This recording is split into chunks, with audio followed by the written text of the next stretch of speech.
Tunisian LGBT plus activist jailed for 6 months after reporting police harassment.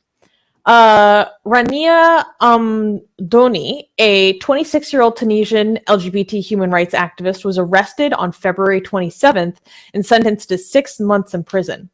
Fellow activists reported to Reuters that police had increasingly targeted Rania since February, as she was part of a protest against police repression. She was ridiculed for her appearance and sexual orientation when she went to the police station to file a complaint. The police declined to register her complaint and instead imprisoned her after a verbal altercation. Under Article 125 of the Penal Code, Rania can be punished by up to 1 year in prison. She is now in custody in a women's prison in Manouba, west of Tunis. According to her lawyer, the guards at the prison harass and threaten her at night. Amdouni was also charged with, quote, causing embarrassment and disruption and, quote, apparent drunkenness. These claims are reportedly unsubstantiated and lacking evidence. Rasha Younes, a LGBT rights researcher at Human Rights Watch, condemned the Tunisian authorities for sending this appalling message to victims of discrimination. Hey guys, before we get back to that video, YouTube has fully demonetized our channel for supposedly hateful and harmful conduct without telling us what we did wrong. If we get to 1,000 patrons, we will be able to keep paying all our team, our editors, our artists without ever having to worry about monetization again, which would be amazing. Yay! So please support Atheist Republic on Patreon. Link in the description below. I just want to point out that this is a consistent thing I've noticed happens, like at least my knowledge of a lot of it's Morocco, but also in the MENA region and other places, that someone is being harassed or threatened. Most of the time it's women or minorities, and they go to the police for help, and oftentimes the police arrest them. Yeah. I mean, this is just this continuous story. And the police are saying that she was screaming and yelling, and, you know, that's part of their disturbance. And the thing is, apparently in Tunisia, insulting the police is punishable by up to a year in prison. So if you insult a police officer, so, you know, I'm not sure what that means, but it seems like there's probably a wide latitude for what people would describe as insulting. So, I mean, that in and of itself is something that has to be talked about. That just we're not talking about physical violence or obstruction of justice or any of that stuff, just insulting them.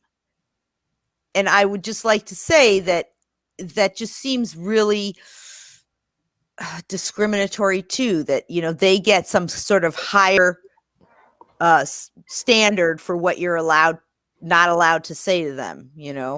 And I don't know, I live in the United States where the Supreme Court has ruled that you can tell the police officer to F off, or, you know, and it's not against law. It won't necessarily protect you in the moment, but I just wanted to bring that up.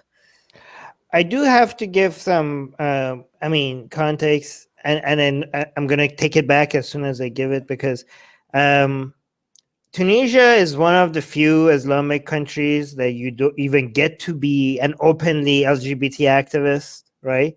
So, like, but you don't get cookies for that because you're being complained to the worst of the worst, right? So I just wanted to point that out, right? But like a lot of people usually just dismiss all of these Islamic countries as the same. They're not. Tunisia is a lot more, you know, a lot less, I don't want to say more liberal, because they're not liberal compared to like where it actually means to be liberal, just maybe like less authoritarian when it comes to less Sharia based, less Islamic, all good things. But again, that shouldn't make us not highlight stuff like this just because they're better than the worst countries on the planet.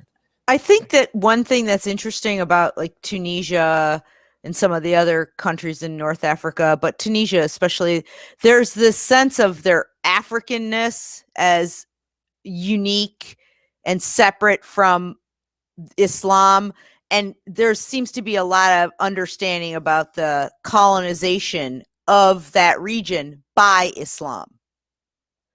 So I think that in some ways really contributes to their, I don't know, they call it in Morocco the soft Islam, a little more secular, and the Berbers being those indigenous people of this region since before even Judaism, so that has this understanding of themselves as Africans, and then their own group in terms of how Islam came and kind of colonized them, more so than in some other countries, I think. At least it seems like that to me.